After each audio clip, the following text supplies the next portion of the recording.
오늘은 우리 모두가 한 번쯤 경험해봤거나 적어도 주변에서 들어본 적 있는 매우 민감한 주제에 대해 이야기해 보려고 합니다. 바로 돈을 갚지 않는 사람을 대하는 방법입니다. 여러분, 한번 생각해 보세요. 친한 친구나 가족이 급하게 돈이 필요하다고 도움을 요청했을 때 어떤 마음이 드셨나요? 대부분은 도와주고 싶은 마음이 들었을 겁니다. 하지만 그 돈이 약속한 날짜가 지나도 돌아오지 않는다면 더 고통스러운 건 그 사람이 마치 아무 일도 없었던 것처럼 행동하거나 연락을 피하기 시작할 때입니다. 돈 문제는 단순한 금전 거래를 넘어 인간관계에 복잡한 감정들이 얽혀 있습니다. 신뢰, 존중, 그리고 때로는 배신감까지. 돈을 빌려준다는 행위는 단순히 물질적인 것을 넘어 신뢰를 빌려준 것과 같습니다. 그리고 그 신뢰가 깨졌을 때 우리는 어떻게 해야 할까요? 오늘 이 영상에서는 돈을 갚지 않는 사람들과 어떻게 대화하고 문제를 해결할 수 있는지에 대해 깊이 있게 다뤄보려고 합니다. 법적인 방법부터 심리적인 접근법까지 실질적인 해결책을 함께 알아볼 예정입니다. 특히 중요한 것은 단순히 돈을 돌려받는 방법뿐만 아니라 그 과정에서 관계를 어떻게 지켜낼 수 있는지, 혹은 때로는 관계의 단절을 결정해야 할 때는 언제인지에 대해서도 이야기할 것입니다. 많은 분들이 이런 상황에서 어떻게 대처해야 할지 막막함을 느끼고 계실 텐데요. 너무 강하게 요구하면 관계가 깨질까봐 돈을 언급하는 것 자체가 속물같이 느껴져서 어떻게 말을 꺼내야 할지 모르겠다는 고민들이 있으실 겁니다. 이 영상을 통해 여러분은 다음과 같은 것들을 얻게 될 것입니다. 첫째, 돈을 빌려주기 전에 알아야 할 중요한 원칙들. 둘째, 돈을 갚지 않는 사람들의 유형과 그에 맞는 대처법. 셋째, 효과적으로 돈을 요구하는 구체적인 대화 방법. 넷째, 필요한 경우 법적 조치를 취하는 방법. 다섯째, 이런 경험 이후에도 관계를 회복하거나 때로는 단절하는 방법. 이 모든 내용은 제가 직접 경험하고 전문가들의 조언을 바탕으로 그리고 많은 사례들을 연구해서 준비했습니다. 물론 모든 상황에 완벽하게 들어맞는 해결책은 없겠지만 여러분의 상황에 맞게 응용할 수 있는 실질적인 방법들을 제시해드리겠습니다.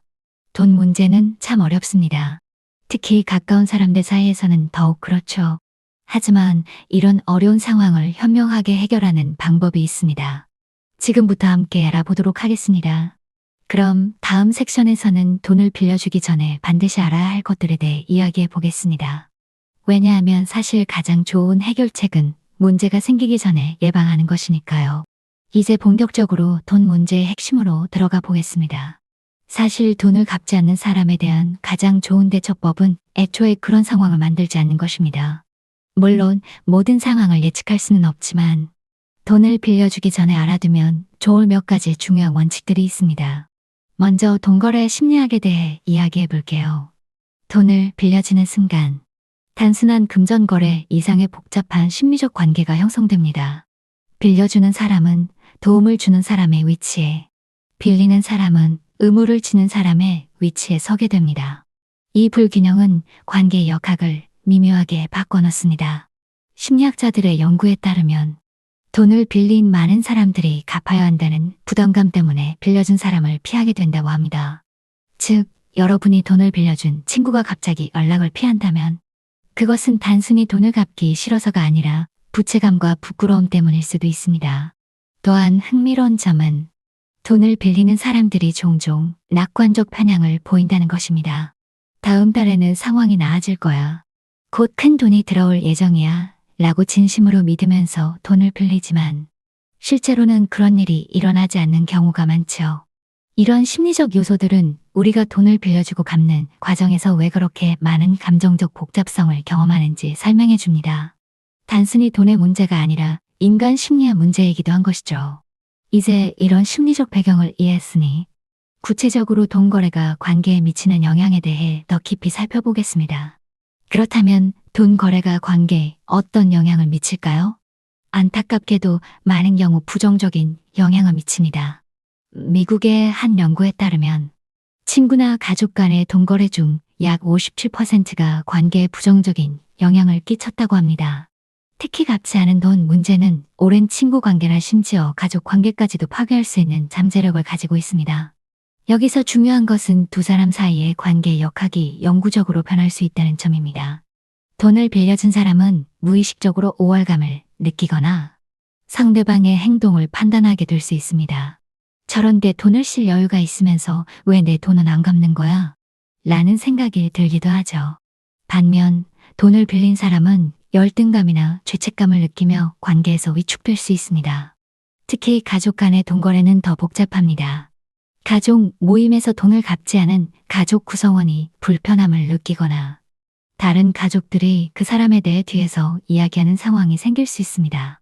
이는 결국 가족 전체의 분위기와 결속력에 영향을 미치게 됩니다. 또 다른 연구에서는 돈을 빌려주고 받지 못한 경험이 있는 사람들의 약 43%가 그 사람과의 관계를 완전히 끊었다고 합니다. 돈 문제가 얼마나 관계에 치명적일 수 있는지 보여주는 통계입니다. 하지만 모든 돈 거래가 나쁜 것은 아닙니다. 명확한 약속과 상호 존중이 있다면 어려울 때 도움을 주고받는 것은 오히려 관계를 더 돈독하게 만들 수도 있습니다. 중요한 것은 어떻게 돈을 빌려주느냐입니다.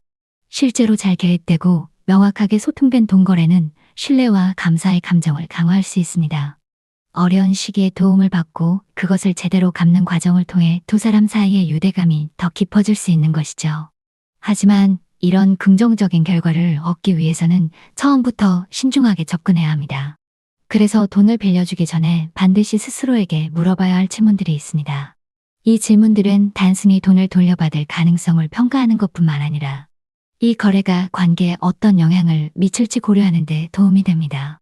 첫째, 이 돈을 절대 돌려받지 못하더라도 괜찮은가? 이것은 가장 중요한 질문입니다. 만약 그 돈이 돌아오지 않았을 때 여러분의 재정 상황이나 감정에 심각한 문제가 생긴다면 빌려주지 않는 것이 좋습니다. 많은 재정 전문가들은 돌려받을 생각 없이 줄 수 있는 금액만 빌려주라고 조언합니다. 이것은 여러분을 보호하는 심리적 안전망이 됩니다. 둘째, 이 사람의 돈 관리 습관은 어떤가? 과거에 다른 사람에게 돈을 빌리고 제때 갚았는지, 평소 재정 관리를 어떻게 하는지 살펴보세요. 과거의 행동 패턴은 미래 행동에 좋은 예측 지표입니다. 만약 이 사람이 항상 재정적으로 어려움을 겪고 있거나 충동적인 소비 습관이 있다면 여러분에게 빌린 돈을 갚는 것도 어려울 수 있습니다. 과거 금전 거래 이력을 살펴보는 것도 중요합니다. 이전에 다른 친구들에게 돈을 빌리고 갚지 않았다는 소문이 있다면 그것은 중요한 적신호입니다. 물론 이런 정보를 얻는 것이 항상 쉽지는 않지만 공통 지인을 통해 간접적으로 알아볼 수도 있습니다. 셋째, 왜 이 사람은 은행이나 다른 공식적인 대출 기관 대신 나에게 돈을 빌리려고 하는가? 만약 그 사람이 신용 문제로 공식적인 대출을 받지 못하는 상황이라면 여러분에게도 돈을 갚지 못할 가능성이 높습니다. 물론 긴급 상황이거나 금액이 적어서 공식 대출을 받기에는 비효율적인 경우도 있습니다. 하지만 큰 금액을 빌리려 한다면 왜 은행 대출을 고려하지 않는지 조심스럽게 물어볼 필요가 있습니다. 넷째, 이 돈은 어디에 쓸 예정인가? 긴급한 의료비나 생활비라면 이해할 수 있지만 사치품이나 도박 같은 곳에 쓸 예정이라면 다시 생각해 볼 필요가 있습니다. 특히 중독성 있는 행동, 도박, 과도한 쇼핑, 약물 등에 돈이 쓸 가능성이 있다면 돈을 빌려주는 것이 오히려 그 사람의 문제를 악화시킬 수 있습니다. 여기서 중요한 점은 돈을 빌리는 목적을 묻는 것이 신뢰가 아니라는 것입니다. 오히려 책임감 있는 태도입니다. 돈이 필요한 이유를 물어봐도 될까? 라고 정중하게 물어본 후 그 이유를 들어보세요. 그리고 그 이유가 타당한지, 정말 긴급한 상황인지 판단해 보세요. 다섯째, 이 거래가 우리 관계에 어떤 영향을 미칠 수 있는가? 앞서 말했듯이 돈 거래는 관계 역학을 바꿀 수 있습니다. 이 점을 명확히 인식하고 준비해야 합니다. 특히 가족이나 가까운 친구와의 돈 거래는 더 신중해야 합니다. 돈 문제로 인해 소중한 관계가 손상될 가능성이 있다면 다른 방법으로 도울 수 있는지 고민해 보세요. 여섯째, 이 사람의 현재 재정 상황과 갚을 능력은 어떠한가? 돈을 빌리는 사람이 현재 안정적인 수입이 있는지, 다른 부채는 없는지, 그리고 실제로 약속한 날짜에 돈을 갚을 수 있는 현실적인 계획이 있는지 살펴보세요. 이런 질문들은 불편할 수 있지만 나중에 더 큰 문제를 예방하는 데 도움이 됩니다. 일곱째, 만약 이 사람이 돈을 갚지 않는다면 어떤 대응을 할 것인가? 최악의 상황에 대비해 미리 계획을 세워두는 것이 중요합니다. 돈을 갚지 않을 경우 어떻게 대화를 시작할 것인지, 어디까지 관계를 유지할 것인지, 법적 조치를 고려할 것인지 등에 대해 스스로 기준을 세워두세요. 또 한 가지 중요한 원칙이 있습니다. 여러분이 도울 수 있는 방법이 꼭 현금을 빌려주는 것만은 아니라는 점입니다. 때로는 직접적인 금전 지원보다 다른 형태의 도움이 더 효과적일 수 있습니다. 예를 들어, 구직 중인 친구에게 돈을 빌려주는 대신 취업 정보나 인맥을 소개해 주는 것이 장기적으로 더 도움이 될 수 있죠. 또는 갑작스러운 의료비로 어려움을 겪는 가족에게는 돈을 빌려주는 대신 크라우드 펀딩을 조직하거나 다른 가족들과 함께 비용을 분담하는 방법을 찾아볼 수도 있습니다. 이런 대안적인 도움은 종종 돈을 직접 빌려주는 것보다 관계에 미치는 부정적인 영향이 적고 실질적으로도 더 효과적일 수 있습니다. 특히 상대방이 재정 관리에 어려움을 겪고 있다면 돈을 빌려주는 것은 얼시적인 해결책에 불과할 수 있습니다. 그리고 만약 결국 돈을 빌려주기로 결정했다면 반드시 명확한 규칙과 기대치를 설정하세요. 다음 섹션에서 더 자세히 다루겠지만 언제 얼마를 어떤 조건으로 빌려주었는지 문서화하는 것은 나중에 발생할 수 있는 오해와 갈등을 예방하는 데 큰 도움이 됩니다. 이것은 단순히 법적인 보호를 위한 것이 아니라 심리적으로도 중요합니다. 명확한 약속이 있으면 빌리는 사람도 책임감을 더 느끼게 되고 빌려주는 사람도 불안감을 덜 수 있습니다. 또한 나중에 언제까지 갚기로 했었지? 와 같은 불필요한 혼란을 피할 수 있습니다. 마지막으로 돈을 빌려주기 전에 자신의 재정 상황을 먼저 고려하세요. 아무리 가까운 사람이라도 여러분 자신의 재정적 안정을 희생해가며 돈을 빌려줄 필요는 없습니다. 자신의 긴급 자금이나 저축을 위험에 빠뜨리면서까지 돈을 빌려주는 것은 장기적으로 아무에게도 도움이 되지 않습니다. 결국 돈을 빌려주는 것은 단순한 금전 거래가 아니라 상대방의 상황과 여러분의 재정 상태, 그리고 무엇보다 관계의 가치를 종합적으로 고려해야 하는 복잡한 결정입니다. 이 모든 요소를 신중하게 검토한 후에 결정을 내리세요. 그리고 기억하세요. 때로는 아니오라고 말하는 것이 모두에게 더 나은 선택일 수 있습니다. 돈을 빌려달라는 요청을 거절하는 것이 어색하고 불편할 수 있지만 장기적으로는 관계를 보호하는 방법일 수도 있습니다. 다음 섹션에서는 이미 돈을 빌려주기로 결정했다면 어떻게 명확한 약속을 설정하고 문서화할 수 있는지, 그리고 이것이 왜 그렇게 중요한지에 대해 더 자세히 알아보겠습니다. 이제 돈을 빌려주기로 결정했다면 가장 중요한 단계는 명확한 약속을 설정하는 것입니다. 이 과정이 얼마나 형식적이어야 하는지는 금액의 크기, 관계의 성격, 그리고 개인적인 선호도에 따라 달라질 수 있습니다. 하지만 금액에 상관없이 기본적인 원칙은 동일합니다. 명확성이 핵심입니다. 먼저 서면 계약의 중요성에 대해 이야기해 보겠습니다. 많은 사람들이 가족이나 친구와의 돈거래에서 공식적인 문서를 작성하는 것이 불필요하거나 심지어 신뢰라고 생각합니다. 우리는 서로 신뢰하는 사이인데 뭐하러 그런 번거로운 절차를 밟아? 라는 생각이 들 수 있죠. 하지만 역설적이게도 서면 계약은 신뢰가 부족해서가 아니라 관계를 보호하기 위해 필요합니다. 인간의 기억은 불완전하고 시간이 지나면 약속의 세부 사항이 흐려질 수 있습니다. 문서화된 약속은 나중에 발생할 수 있는 오해와 갈등을 예방합니다. 서면 계약이 반드시 복잡한 법률 문서일 필요는 없습니다. 간단한 메모나 이메일, 심지어 문자 메시지도 충분히 효과적일 수 있습니다. 중요한 것은 주요 내용이 명확하게 기록되어 있어야 한다는 것입니다. 그렇다면 서면 계약에는 어떤 내용이 포함되어야 할까요? 최소한 다음 정보는 반드시 포함해야 합니다. 빌려주는 금액, 정확한 금액을 숫자로 명시하세요. 대출 날짜, 언제 돈을 빌려주었는지 정확한 날짜를 기록하세요. 상환 날짜, 언제까지 돈을 갚아야 하는지 구체적인 기한을 정하세요. 상환 방법, 한 번에 전액을 갚을 것인지 분할 상환할 것인지 명확히 하세요. 분할 상환의 경우 각 납부 금액과 날짜를 구체적으로 명시하는 것이 좋습니다.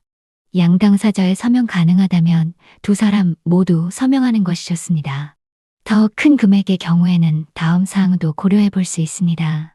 이자 여부, 이자를 적용할 것인지, 적용한다면 얼마의 이율로 할 것인지 합의하세요.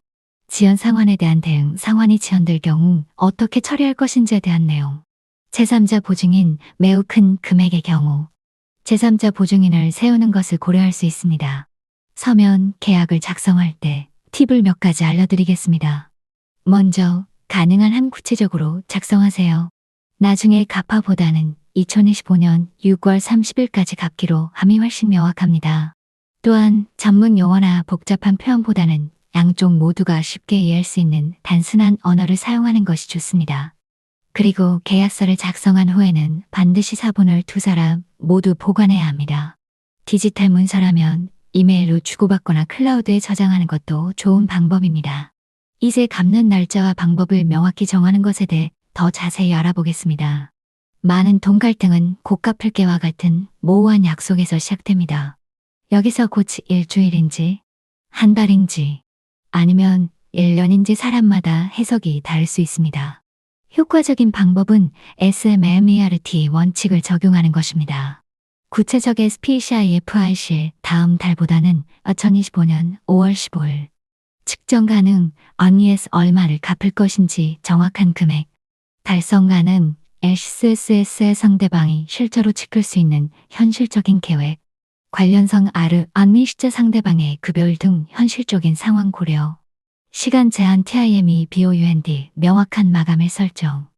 예를 들어 월급이 들어오는 대로 갚을게 보다는 매월 25일에 20만 원씩 총 5개월 동안 갚겠다가 훨씬 명확하고 측정 가능한 약속입니다. 상환 방법도 구체적으로 정하는 것이 중요합니다. 현금으로 직접 전달할 것인지, 계좌 이체를 할 것인지, 다른 방식으로 할 것인지 명확히 해두세요. 계좌 이체의 경우 정확한 계좌 정보를 기록해 두는 것이 좋습니다. 만약 상대방이 정확한 상환 날짜를 약속하기 어려운 상황이라면 최소한 상황 업데이트 주기를 정해두세요. 예를 들어 매월 첫째 주에 현재 재정 상황과 상환 계획에 대해 업데이트하기로 합의함과 같은 내용을 포함할 수 있습니다.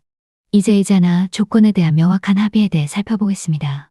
이자를 부과할지 여부는 개인적인 결정이지만 큰 금액이나 장기간 대출의 경우 고려해 볼 수 있습니다.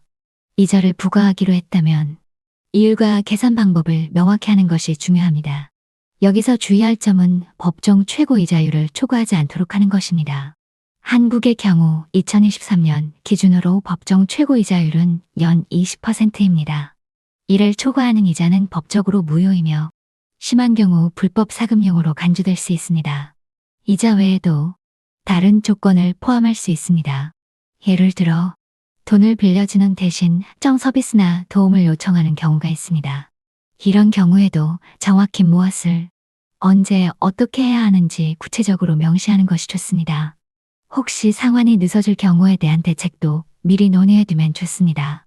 상환 날짜가 다가왔는데 상대방이 갚기 어려운 상황이라면 어떻게 할 것인지, 예를 들어 상환 기간을 연장할 수 있는지, 그렇다면 어떤 조건으로 연장할 것인지 등을 미리 합의해두면 나중에 발생할 수 있는 갈등을 줄일 수 있습니다. 서면 계약을 제안하는데 어색함을 느끼는 분들을 위한 팁도 알려드리겠습니다. 많은 사람들이 친구나 가족에게 서면 계약을 요청하는 것이 신뢰 부족을 나타내는 것처럼 느껴져 불편해합니다. 이런 경우 접근 방식이 중요합니다. 나는 너를 신뢰하지 않아서 이런 문서가 필요한 게 아니라 우리 관계를 보호하기 위해서야. 돈 문제로 우정이 깨지는 경우가 너무 많거든. 그냥 나중에 오해가 생기지 않도록 간단히 기록해두자 라고 설명하면 상대방도 이해할 가능성이 높습니다. 또는 나도 가끔 기억력이 안 좋아서 그냥 우리 둘 다 잊어버리지 않게 기록해두는 게 좋을 것 같아 라고 가볍게 접근할 수도 있습니다. 사실 많은 경우 서면 계약을 꺼리는 사람은 처음부터 돈을 갚을 의도가 확실하지 않은 경우가 많습니다. 만약 상대방이 간단한 서면 약속조차 거부한다면 그것 자체가 하나의 적신이 올 수 있으니 주의하세요. 마지막으로 계약서를 작성했다고 해서 모든 문제가 해결되는 것은 아닙니다. 서면 계약은 법적 보호 장치이기도 하지만 더 중요한 것은 돈을 빌려주고 빌리는 과정에서의 명확한 의사소통과 상호 존중입니다. 약속을 문서화한 후에도 정기적으로 대화하고 상황이 변하면 새로운 합의를 만들어 나가는 유연성이 필요합니다. 상대방이 정말로 어려운 상황에 처했다면 원래 계약을 고수하기보다는 현실적인 대안을 함께 찾아보는 것이 더 생산적일 수 있습니다. 돈을 빌려줄 때 명확한 약속을 설정하는 것은 단순히 돈을 돌려받기 위한 것이 아니라 소중한 관계를 보호하기 위한 필수적인 단계입니다. 불편함을 감수하고 이 과정을 철저히 해두면 나중에 훨씬 더 큰 불편함과 상처를 예방할 수 있습니다. 다음 섹션에서는 이미 돈을 빌려줬는데 갚지 않는 상황에서 상대방의 유형을 분석하고 그에 맞는 대처법을 알아보도록 하겠습니다. 이제 돈을 빌려주었는데 약속한 날짜가 지났는데도 돈을 돌려받지 못하는 상황에 놓였다고 가정해 봅시다. 이런 상황에서 가장 중요한 것은 상대방이 왜 돈을 갚지 않는지 그 이유와 패턴을 파악하는 것입니다. 모든 돈을 갚지 않는 사람이 동일한 이유와 의도를 가진 것은 아니기 때문입니다. 돈을 갚지 않는 사람들을 크게 4가지 유형으로 나눠볼 수 있습니다. 각 유형마다 특징과 대처법이 다르기 때문에 상대방이 어떤 유형인지 파악하는 것이 효과적인 대응의 첫 단계입니다. 1. 의도적으로 갚지 않는 사람. 첫 번째 유형은 처음부터 돈을 갚을 의도가 없었거나 시간이 지나면서 갚지 않기로 결정한 사람들입니다. 이들의 특징은 다음과 같습니다.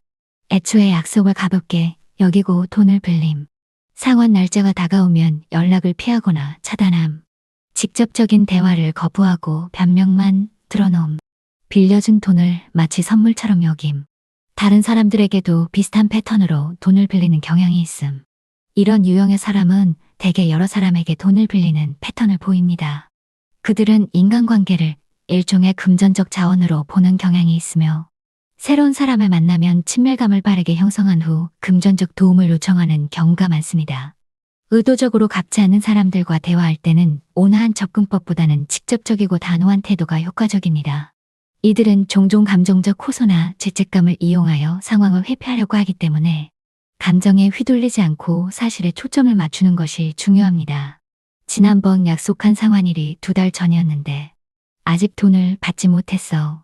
언제 갚을 수 있을지 정확한 날짜를 알려줘. 와 같이 명확하고 구체적인 질문을 하세요. 이런 유형의 사람들은 대개 대화만으로는 해결이 어려운 경우가 많습니다. 따라서 법적 조치나 공식적인 독촉장을 준비하는 것도 고려해 볼 필요가 있습니다. 내용 증명 우편이나 소액사건 소송과 같은 법적 수단은 의도적 채무 불이행자에게 상황의 심각성을 인식시키는 데 도움이 될 수 있습니다. 하지만 현실적으로는 이런 유형의 사람에게서 돈을 완전히 돌려받을 가능성은 낮을 수 있습니다. 만약 금액이 크지 않고 법적 절차에 비용과 스트레스를 감당하기 어렵다면 때로는 이를 교훈 삼아 관계를 정리하는 것도 하나의 방법입니다. 2. 진짜 경제적 어려움이 있는 사람. 두 번째 유형은 진심으로 돈을 갚고 싶지만 예상치 못한 경제적 어려움으로 인해 갚지 못하는 사람들입니다. 이들의 특징은 다음과 같습니다. 상환 날짜가 다가오면 먼저 연락해서 상황을 설명함. 부분적으로라도 갚으라는 의지를 보임. 실직, 질병, 예상치 못한 큰 지출 등 구체적인 어려움을 겪고 있음. 갚지 못하는 것에 대해 진심 어린 사과와 미안함을 표현함. 현실적인 대안이나 새로운 상환 계획을 제안하려고 노력함. 이런 유형의 사람들은 기본적으로 신뢰할 수 있지만 얼시적인 어려움에 처한 경우가 대부분입니다. 그들은 돈을 갚을 의지는 있지만 현재 상황이 그것을 허락하지 않는 것입니다. 이런 경우에는 융통성 있는 접근이 중요합니다. 상대방의 현재 상황을 이해하고 함께 현실적인 해결책을 찾아보는 것이 좋습니다. 예를 들어 상환 기간 연장, 소액으로 분할 상환, 일시적으로 이자만 납부하고 원금 상환은 나중으로 미루기, 금전 대신 서비스나 물품으로 일부 상환하는 방안. 여기서 중요한 것은 여전히 명확한 약속과 기한을 설정하는 것입니다. 경제적 어려움이 있다고 해서 무기한 연기하거나 모호한 약속을 받아들이는 것은 바람직하지 않습니다. 네 상황이 어렵다는 건 이해해. 그럼 원래 계획보다 기간을 늘려서 매월 5만 원씩이라도 갚는 건 어때? 그리고 매달 15일에 입금하는 걸로 하자. 와 같이 구체적인 대안을 제시하세요. 또한 새로운 합의 사항은 반드시 문서화하는 것이 좋습니다. 이전의 합의가 지켜지지 않았기 때문에 새로운 합의는 더욱 명확하게 기록해두는 것이 중요합니다. 이런 유형의 사람들에게는 인내심과 공감이 필요하지만 동시에 자신의 권리도 지켜야 합니다. 상대방의 어려움을 이해하되 그것이 돈을 완전히 갚지 않아도 된다는 의미는 아니라는 점을 분명히 해야 합니다. 3. 무책임하거나 돈 관리를 못하는 사람. 세 번째 유형은 악에는 없지만 재정관리 능력이나 책임감이 부족한 사람들입니다. 이들의 특징은 다음과 같습니다. 돈을 갚겠다는 의도는 있지만 계속 미루거나 잊어버림. 우선순위 설정에 문제가 있어 다른 지출을 먼저 함. 재정 계획이나 예산 관리 능력이 부족함. 반복적으로 비슷한 재정적 어려움에 처함. 상환 날짜를 놓치고 나서야 미안해하거나 당황함. 이런 유형의 사람들은 악의적으로 돈을 갚지 않는 것이 아니라 단순히 체계적인 재정 관리 습관이 없거나 충동적인 소비 패턴을 가지고 있는 경우가 많습니다. 그들은 종종 다음 달에는 확실히 갚을게라고 약속하지만 급여가 들어오면 다른 곳에 먼저 지출하여 결국 상환할 돈이 남지 않는 패턴을 반복합니다. 이런 유형의 사람들에게는 구조화된 접근법이 효과적입니다. 그들이 스스로 상환 계획을 세우고 지키기 어려워하기 때문에 더 명확하고 구체적인 시스템을 제안하는 것이 도움이 될 수 있습니다. 급여일에 자동이체 설정 제한, 상환일 전날 리마인더 메시지 보내기, 매주 또는 매월 작은 금액으로 나누어 상환하기, 상환 진행 상황을 시각적으로 보여주는 표나 그래프 공유. 내가 도울 방법을 생각해봤어. 네 월급일인 25일에 자동이체로 10만 원씩 설정하는 건 어때? 그러면 잊어버릴 걱정도 없고 6개월이면 다 갚을 수 있을 거야. 와 같이 구체적인 시스템을 제안해보세요. 또한 이런 유형의 사람들은 종종 본인의 재정 문제를 제대로 인식하지 못하는 경우가 많습니다. 따라서 책임감 있는 재정 관리의 중요성에 대해 대화를 나누는 것도 도움이 될 수 있습니다. 하지만 이때 교훈을 주려는 듯한 태도는 피하고 지원하고 도와주는 자세로 접근하는 것이 중요합니다. 돈을 갚을 때마다 긍정적인 피드백을 주는 것도 효과적인 전략입니다. 오늘 입금 확인했어. 이제 절반을 갚았네. 와 같은 메시지는 상대방에게 성취감을 주고 계속해서 상환할 동기를 부여할 수 있습니다. 4. 약속을 잊어버린 사람. 네 번째 유형은 단순히 약속을 잊어버린 경우입니다. 이런 경우는 주로 금액이 작거나 오랜 시간이 지났거나 상환 날짜가 명확하게 정해지지 않았을 때 발생합니다. 이들의 특징은 다음과 같습니다. 상환 날짜에 대한 언급이 없으면 아무런 반응을 보이지 않음. 상환 날짜를 상기시키면 놀라거나 당황하는 반응을 보임. 완전히 잊고 있었어 또는 정말 미안해. 기억이 안 났어 라고 말함. 일단 상기시키면 대체로 빠르게 대응하고 상환하려고 노력함. 일상적인 대화나 만남에서 불편함이나 회피 행동을 보이지 않음. 이런 유형은 대체로 간단한 리마인더만으로도 문제가 해결되는 경우가 많습니다. 비난하거나 공격적인 태도보다는 가볍고 친근한 방식으로 상환을 상기시키는 것이 효과적입니다. 혹시 기억나? 3개월 전에 내가 30만 원을 빌려줬는데 이번 주에 갚기로 했었어. 아직 마감일이 며칠 남았으니 참고해줘. 와 같이 부담 없는 메시지를 보내보세요. 이런 유형의 사람들은 대개 리마인더를 받으면 바로 사과하고 빠르게 상환하려고 합니다. 만약 그렇지 않다면 그들은 사실 잊어버린 것이 아니라 앞서 설명한 다른 유형 중 하나일 가능성이 높습니다. 한 가지 주의할 점은 반복적으로 잊어버린다고 주장하는 사람들이 있습니다. 이런 경우는 실제로 기억력 문제가 아니라 책임을 회피하는 방식일 수 있습니다. 같은 사람이 여러 번 같은 패턴을 보인다면 그것은 무책임한 유형으로 재분류하고 그에 맞는 대응을 해야 합니다. 유형 파악을 위한 체크리스트. 상대방이 어떤 유형인지 파악하기 위해 다음과 같은 질문을 스스로에게 해보세요. 상대방이 상환 날짜가 다가올 때 먼저 연락했는가? 돈을 갚지 못하는 구체적이고 검증 가능한 이유를 제시했는가? 부분적으로라도 상환하려는 노력을 보였는가? 다른 사람들에게도 비슷한 패턴으로 돈을 빌렸다는 소문이 있는가? 대화를 시도했을 때 회피하거나 변명만 늘어놓나? 평소 재정관리 습관은 어떠한가? 이전에도 비슷한 상황이 반복된 적이 있는가?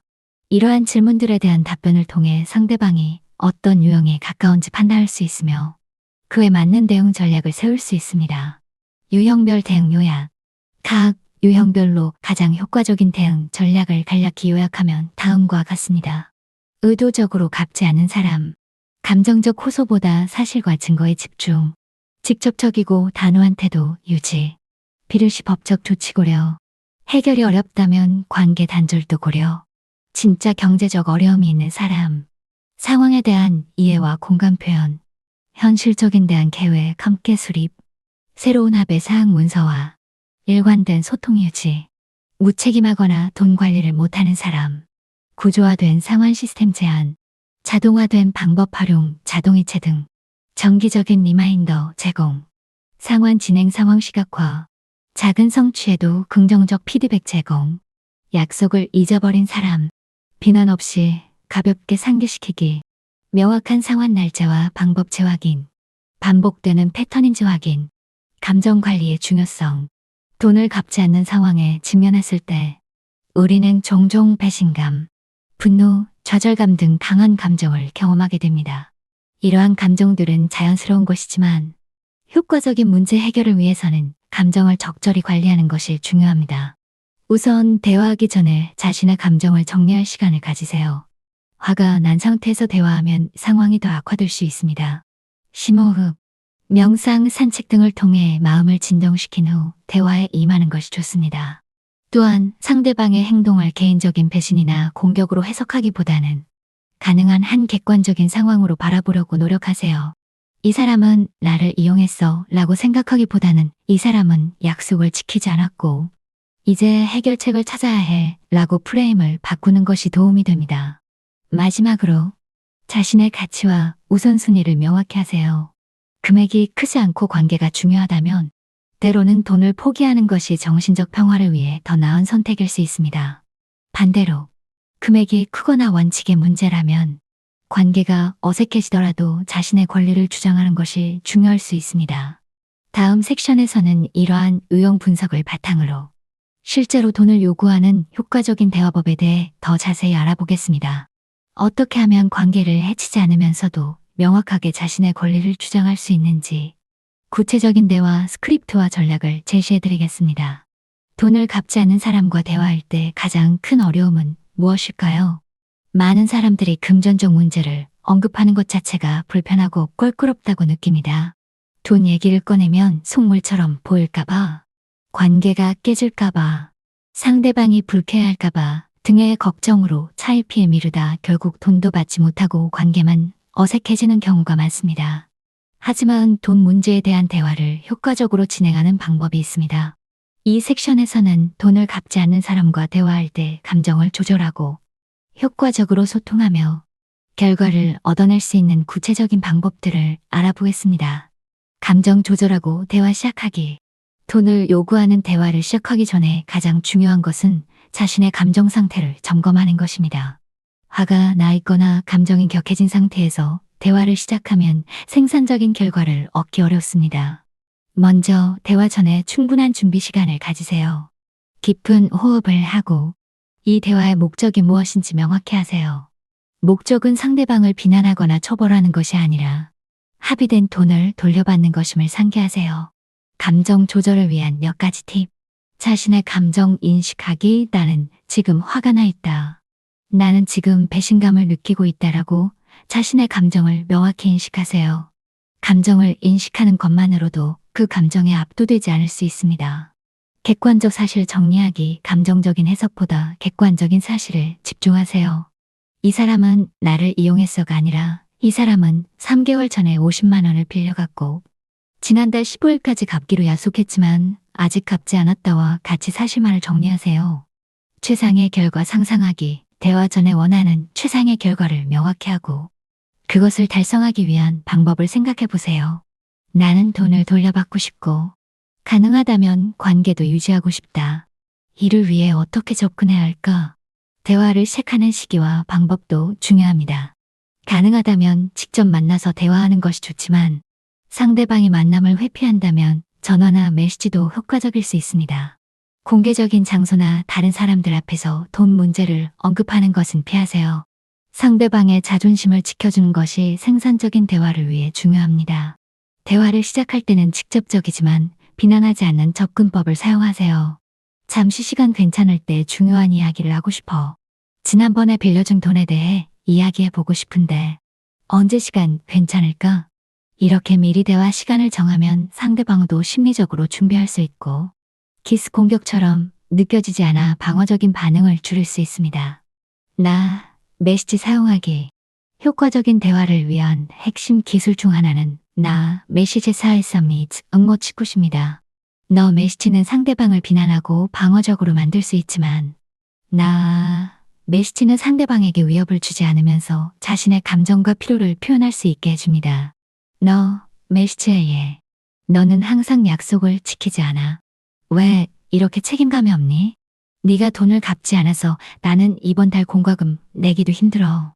나 메시지에 지난번에 우리가 합의한 상환 날짜가 지났는데 나는 솔직히 좀 걱정되고 당황스러워. 그 돈으로 이번 달 공과금을 낼 계획이었거든. 우리가 어떻게 이 상황을 해결할 수 있을지 같이 이야기해보고 싶어. 나 메시지의 기본 구조는 다음과 같습니다. 상황 설명, 비난 없이 객관적 사실 기술. 그 상황이 나에게 미치는 영향이나 내 감정, 내가 원하는 것이나 해결책 제안. 이렇게 대화를 구성하면 상대방을 공격하지 않으면서도 문제 상황과 자신의 필요를 명확히 전달할 수 있습니다. 명확하게 요구하는 대화 스크립트. 이제 실제로 활용할 수 있는 구체적인 대화 스크립트를 몇 가지 상황별로 알아보겠습니다. 첫 번째 요청 시 상환일이 막 지났을 때 안녕, 불편한 얘기를 꺼내게 되어 미안해. 지난달에 빌려준 돈이 어제까지 상환하기로 한 날짜였는데 혹시 잊어버렸을까 해서 연락해봤어. 상황이 어떤지 알려줄 수 있을까? 이 접근법은 비난하지 않고 상대방에게 설명할 기회를 주면서도 문제를 명확히 지적합니다. 반복적인 요청 시 여러 번 미루는 경우. 지난 2달 동안 몇 번 이야기했던 대출금에 대해 다시 언급해야 해서 미안해. 이 상황이 우리 둘 다에게 불편하다는 걸 알지만 나도 재정 계획이 있어서 그 돈이 필요해. 이번 주 금요일까지 적어도 얼부라도 상환할 수 있을까? 아니면 언제까지 전액 상환할 수 있는지 정확한 날짜를 알려줄 수 있을까? 이 메시지는 상대방의 상황을 이해하면서도 구체적인 날짜와 액수를 요구하여 모호함을 줄입니다. 경제적 어려움을 겪는 친구에게 네가 지금 재정적으로 어려운 상황이라는 걸 이해해. 하지만 솔직히 나도 그 돈이 필요한 상황이야. 우리가 함께 현실적인 해결책을 찾을 수 있을까? 예를 들어 매월 일정 금액씩 나눠서 갚는 건 어떨까? 네게 부담이 되지 않는 금액으로 시작할 수 있어. 이 접근법은 공감을 표현하면서도 구체적인 대안을 제시합니다. 의도적으로 회피하는 사람에게 계속해서 이 문제를 언급해야 해서 불편하지만 우리가 합의한 돈 문제가 아직 해결되지 않았어. 이 상황이 우리 관계에 부정적인 영향을 미치고 있어서 정말 안타까워. 나는 이 문제를 해결하고 싶어. 만약 상환이 어렵다면 언제까지 어떻게 갚을 수 있는지 솔직하게 이야기해주면 좋겠어. 다음 주 수요일까지 계획을 알려주지 않으면 다른 방법을 고려해야 할 것 같아.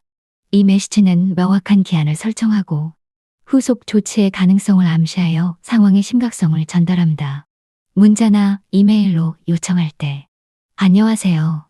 지난 9월에 빌려드린 30만 원에 대해 연락드립니다. 당시 12월 15일까지 상환하기로 했었는데 아직 입금이 확인되지 않아 확인차 연락드립니다. 혹시 잊으셨거나 어려움이 있으시면 알려주세요. 함께 해결책을 찾을 수 있을 것 같습니다. 답변 기다리겠습니다. 문자나 이메일은 기록이 남는다는 장점이 있으며 상대방에게 생각할 시간을 줄 수 있습니다. 상대방의 상황 듣기와 해결책 찾기. 효과적인 대화의 핵심은 알방적으로 요구하는 것이 아니라 상대방의 상황을 듣고 함께 해결책을 찾는 것입니다. 상대방이 자신의 상황을 설명할 때는 판단하지 않고 적극적으로 경청하세요. 적극적 경청 기술. 전체 이야기 듣기. 상대방의 말을 중간에 끊지 말고 끝까지 들으세요. 명확화 질문하기. 그래서 지금 얼시적인 재정 문제가 있다는 거지? 같은 질문으로 상황을 정확히 이해하세요. 공감 표현하기. 그런 상황이라면 정말 힘들었겠네. 같은 공감 표현은 대화의 문을 열어줍니다. 비언어적 신호 주기, 고개 끄덕임, 눈 맞춤 등으로 경청하고 있음을 보여주세요. 상대방의 이야기를 들은 후에는 함께 해결책을 모색하세요. 양측이 받아들일 수 있는 현실적인 계획을 세우는 것이 중요합니다. 해결책 찾기 전략. 선택지 제공하기. 한 번에 전액을 갚기 어렵다면 매월 10만 원씩 분할 상환하거나 아니면 다음 달의 절반, 그 다음 달에 나머지 절반을 갚는 방법도 있어. 어떤 방법이 더 괜찮을 것 같아? 대안적 상환 방법 고려하기. 경우에 따라서는 금전 외의 방법으로 빚을 갚는 것도 고려해 볼 수 있습니다. 혹시 현금으로 갚기 어렵다면 네가 잘하는 웹디자인 작업을 도와주는 것으로 일부 대체하는 건 어떨까? 명확한 액션 플랜 만들기. 대화가 끝날 때는 반드시 구체적인 액션 플랜을 세우세요. 누가 언제, 얼마를, 어떤 방식으로 할 것인지 명확히 합의하고 가능하다면 문서화하세요. 후속 계획 세우기. 다음 주 금요일에 첫 상환이 이루어진 후 한 달 뒤에 다시 상황을 점검해 보는 건 어떨까? 계획대로 진행되고 있는지 확인할 수 있을 거야. 다양한 반응에 대처하는 방법. 돈을 요구하는 대화에서 상대방은 다양한 방식으로 반응할 수 있습니다. 각 반응, 유형별 대처법을 알아보겠습니다. 1. 분노나 공격적 반응. 일부 사람들은 부채를 상기시키면 방어적으로 되어 화를 내거나 당신을 공격할 수 있습니다. 이런 경우, 감정에 감정으로 대응하지 마세요. 침착함을 유지하세요. 나는 지금 돈, 문제에 대해서만 이야기하고 있어. 개인적인 공격이 아니야. 라고 대화의 초점을 다시 맞추세요. 필요하다면 대화를 잠시 중단하고 나중에 다시 시도하세요. 지금은 둘 다 감정이 격해진 것 같아. 내일 다시 이야기해도 될까? 2. 회피와 변명. 가장 흔한 반응은 회피와 변명입니다. 곧 갚을게. 다음 주에 큰돈이 들어올 예정이야 같은 모호한 약속이나 요즘 정말 힘들어서 와 같은 변명을 들을 수 있습니다. 공감은 표현하되 구체성을 요구하세요. 상황이 어렵다는 건 이해해. 그래도 구체적으로 언제 얼마를 갚을 수 있는지 알려줄 수 있을까? 이전에 약속을 상기시키세요. 지난번에도 다음 주에 갚겠다고 했는데 지켜지지 않았어. 이번에는 정말 확실한 계획이 필요해. 증거 기반의 대화를 하세요. 지난 3개월 동안 비슷한 약속을 들었지만 실제로 상환된 금액은 없었어. 이번에는 어떻게 다룰 수 있을까? 3. 죄책감 유발. 일부 사람들은 자신의 개인적인 어려움을 과도하게 강조하거나 진정한 친구라면 이해해줄 거야와 같은 말로 죄책감을 유발할 수 있습니다. 경계를 명확히 하세요. 너의 어려움은 이해하지만 친구로서 돈을 빌려준 것과 그것을 돌려받는 것은 별개의 문제야. 감정 조작에 대응하세요. 나는 친구로서 내게 도움을 주었고 이제는 우리의 합의를 존중해 주길 바라는 거야. 문제 해결에 집중하세요. 지금 중요한 건 누구의 잘못인지가 아니라 어떻게 이 상황을 해결할 수 있는지야. 4. 침묵이나 무응답. 어떤 사람들은 메시지나 전화를 무시하거나 최소한의 응답만 하고 구체적인 답변을 피합니다. 명확한 기한을 설정하세요. 내일 저녁까지 답변이 없으면 다른 방법을 고려해야 할 것 같아. 다양한 소통 채널을 시도하세요. 메시지에 응답하지 않으면 전화를 시도하거나 가능하다면 직접 만나보세요. 중간 인물의 도움을 고려하세요. 공통 지인이나 가족을 통해 전달하는 것도 방법일 수 있습니다. 협상의 기술. 때로는 전액을 즉시 돌려받는 것이 현실적으로 어려울 수 있습니다. 이런 경우 효과적인 협상이 필요합니다. 협상 기술의 핵심. 최소한의 기대치 설정하기. 대화 전에 스스로 최소한 이 정도는 받아야겠다 라는 기준을 세우세요. 예를 들어 오늘 최소 20만 원과 나머지에 대한 명확한 상환 계획을 받아야겠다라는 식으로요.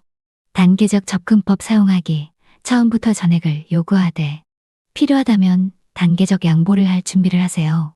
예, 전액을 이번 주까지 갚아줬으면 해. 그게 어렵다면 이번 주의 절반, 다음 주의 나머지 절반은 어떨까?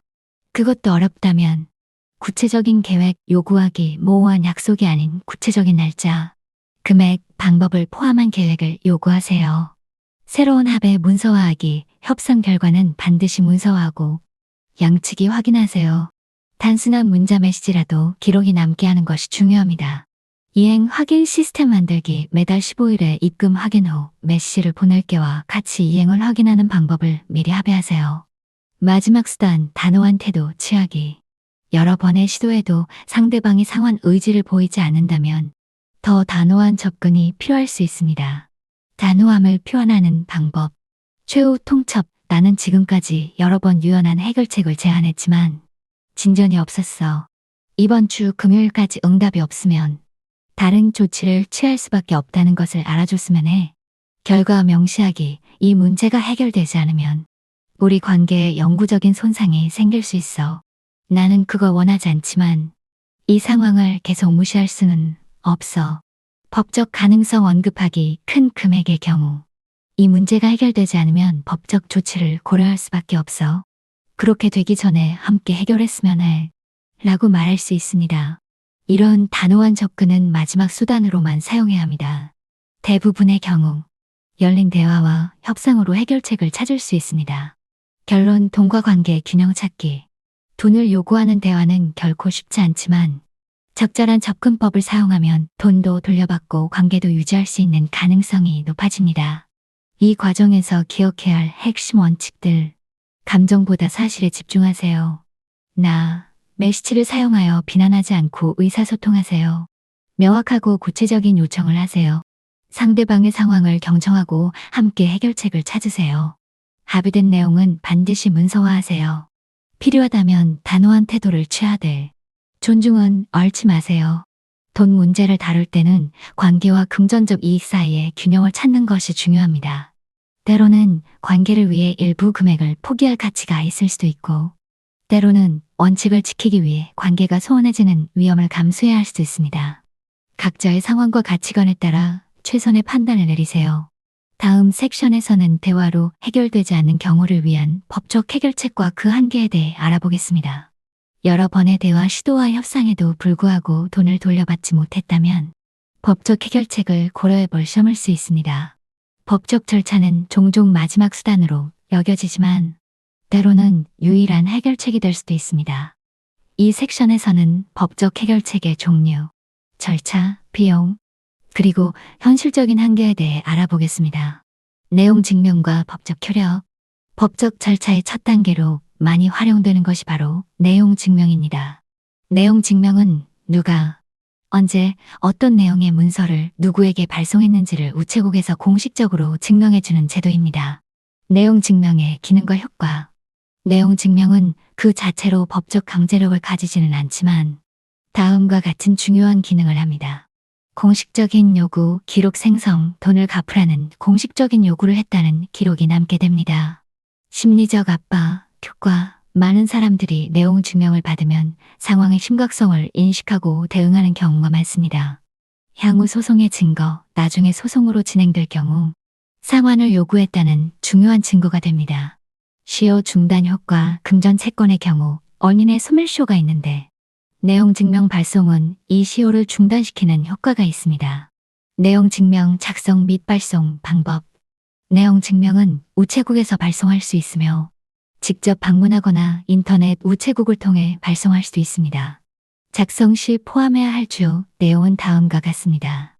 발신인과 수신인의 정확한 인적사항, 주소, 연락처, 채권 발생 원인과 시기, 언제, 어떤 조건으로 돈을 빌려주었는지, 채권액의 명시 원금, 이자가 있다면 이자 포함, 변제 요구와 기한 설정, 이 내용 증명 도달일로부터 14일 이내에 상환할 것을 요청합니다. 미변제 시 취할 조치 명시, 기한 내에 상환이 없을 경우 법적 절차를 진행할 예정입니다. 내용 증명은 너무 감정적이거나 협박적인 내용보다는 사실 위주로 명확하고 간결하게 작성하는 것이 효과적입니다. 경우에 따라 법률 전문가의 도움을 받아 작성하는 것도 좋은 방법입니다. 내용 증명 발송 비용은 우체국 기준으로 3원 정도로 비교적 저렴한 편입니다. 소액사건 소송 절차와 비용. 내용 증명 발송 후에도 상환이 이루어지지 않는다면 다음 단계는 소액사건 소송을 고려해 볼 수 있습니다. 소액사건 소송의 특징. 소액사건 소송은 소송가액이 3만원 이하인 민사사건에 적용되는 간이 절차입니다. 일반 민사소송에 비해 다음과 같은 특징이 있습니다. 절차가 간소화됨, 구술로도 소장 제출이 가능하고 보통 1회 변론으로 심리가 종결됩니다. 변호사 없이도 진행 가능, 법률 지식이 없어도 직접 소송을 진행할 수 있도록 설계되었습니다. 신속한 처리, 일반 민사소송보다 빠르게 처리되며 보통 1, 2개월 내에 판결이 나오는 경우가 많습니다. 항소 제한, 소송가액 200만 원 이하 사건은 항소가 제한되어 얼심으로 종결됩니다. 소액사건, 소송 절차. 소액사건 소송의 기본 절차는 다음과 같습니다. 소장 제출, 관할 법원에 소장을 제출합니다. 소장에는 당사자 정보, 청구 금액, 청구 이유, 증거 등을 기재합니다. 법원 민원실에서 양식을 받아 작성하거나 대한법률구조공단 사이트에서 양식을 다운로드할 수 있습니다. 인지대 납부, 소송가액에 따라 인지대를 납부해야 합니다. 예를 들어 100만 원을 청구하는 경우 약 5원 정도의 인지대가 발생합니다. 법원 출석 및 변론, 법원에서 지정한 날짜에 출석하여 사건에 대한 진술을 합니다.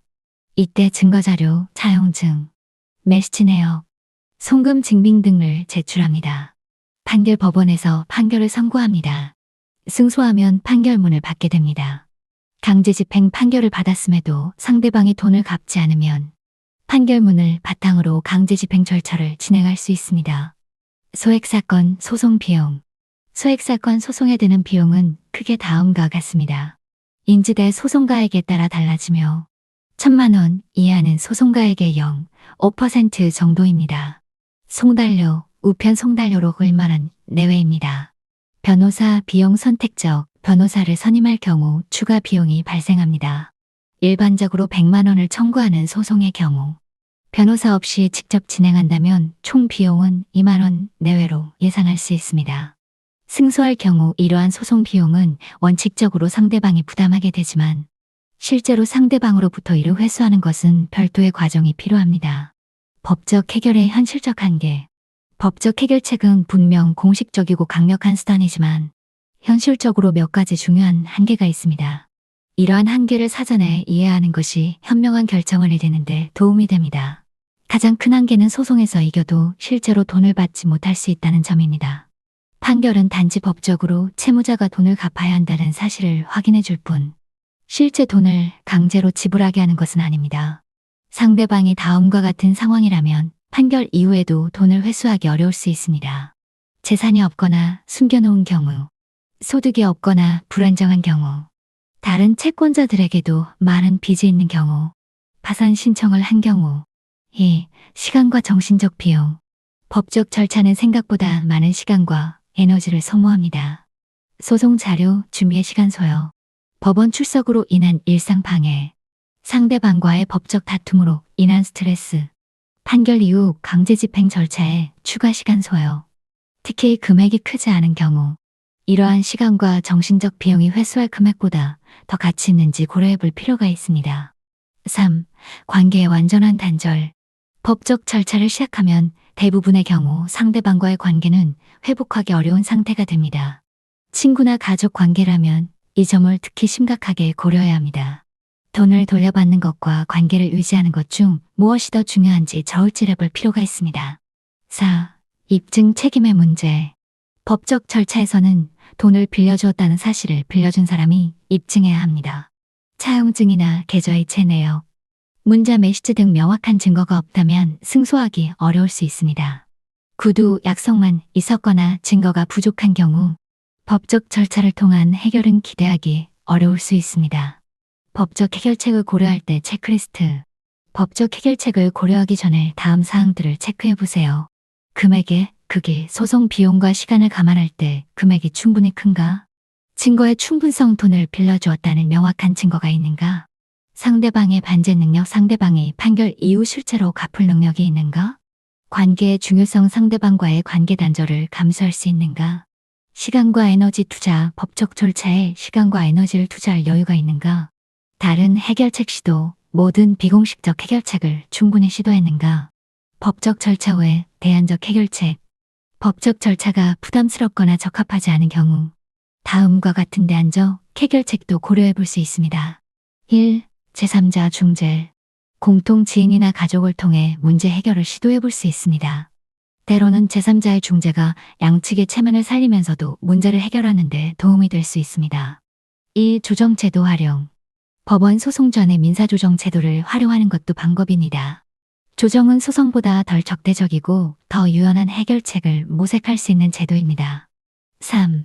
부분적 합의. 전액을 돌려받기 어렵다면 일부 금액만이라도 받고 나머지는 포기하는 합의를 고려해 볼 수 있습니다. 때로는 부분적인 회수가 소송의 불확실성보다 나은 선택일 수 있습니다. 4. 채무 변제 계획 협상.